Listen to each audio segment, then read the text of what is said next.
Welkom terug, en vandag is ons by les 18, en het sê, ek ervaar nie die gevolge van my sien alleen nie. Vandag se idee is nog 'n verdere stap om te leer dat gedagtes wat aanleiding gee tot wat jy sien, nooit neutraal of onbelangrik is nie. Dit beklemtoon ook die idee dat almal se geestesdenke met mekaar verbind is, wat later toenemend benadruk sal word. Vandag se idee verwys nie soseer na wat jy sien as hoe jy dit sien nie. Vandag se oefeninge beklemtoon dus hierdie aspek van jou persepsie. Die 3 of 4 aanbevele oefenperiodes moet soos volg gedoen word. Kyk om jou heen.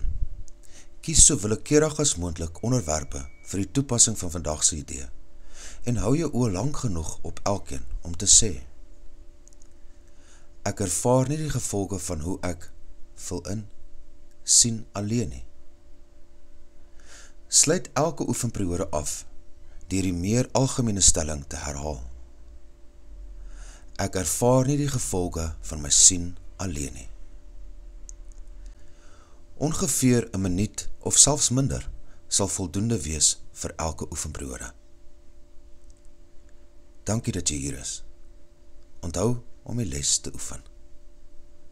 Vergewe, sien anders, leef in lig.